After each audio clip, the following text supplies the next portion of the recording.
New Jalpaiguri থেকে সিকিমে বাস বা গাড়ি ভাড়া দিতে হবে না, বরং ট্রেন দিয়ে সরাসরি রংপো পৌঁছে যাওয়া যাবে। এমনকি চীন সীমান্তের কাছে নাথুলা রেলে তারা যাতায়াতের হয়েছে যথেষ্ট সুবিধা। এই নতুন রেলপথ কারণে সিকিমে পৌঁছতে এটি সহায়ক হতে চলেছে, যেটি ভবিষ্যতে বাঙালি পর্যটকদের কাছে খুবই পছন্দের জায়গার মধ্যে এটি হতে পারে বলে মনে করা হচ্ছে।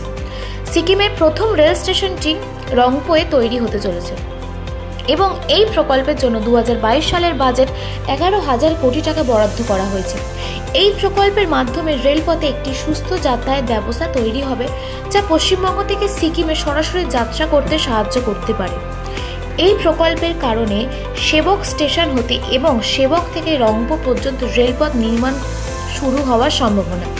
এই রেল লাইনের সম্পূর্ণ 14টি সুড়ঙ্গ, 13টি বড় সেতু এবং একাধিক ছোট সেতু থাকবে। মার্চ মাসে রেল লাইনের নির্মাণে কাজ শুরু হবে এবং প্রকল্পটি 2025 সালের মধ্যে শেষ হবে বলে আশা করা যাচ্ছে। এই প্রকল্পের মাধ্যমে উত্তর পূর্ব সীমান্ত রেলপথের সেবক রংপো রেল লাইনের প্রতি ঘন্টায় 110 কিলোমিটার বেগে ট্রেন চলাচল করতে পারে। এই প্রকল্পের মাধ্যমে উত্তর পূর্ব সীমান্ত রেলপথে সেবক ও রংপো রেল লাইনের প্রতি ঘন্টায় 110 কিলোমিটার বেগে ট্রেন চলাচল করতে পারে। এই প্রকল্পের মাধ্যমে প্রায় 23,000 কিলোগ্রাম ওজন নিতে সক্ষম লাইনটি তৈরি হবে।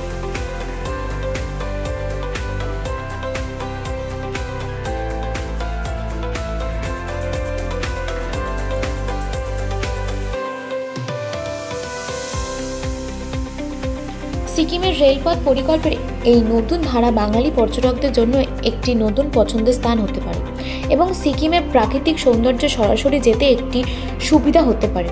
রেল সূত্রের খবর, তৃতীয় ধাপ গ্যাংটক থেকে নাথুলা পর্যন্ত রেলপথের মাধ্যমে যুক্ত করার পরিকল্পনা রয়েছে।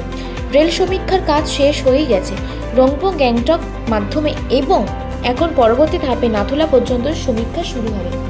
চীন সীমান্ত পর্যন্ত উত্তর পূর্বের রাস্তা এবং রেলপথের সম্প্রসারণের কেন্দ্রীয় সরকারের মনোনিবেশ হয়েছে।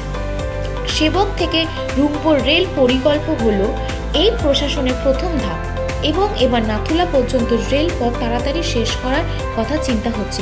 এটি সেনাবাহিনী এবং পর্যটকদের জন্য সুবিধা সাধারিত করতে সহায়ক হবে।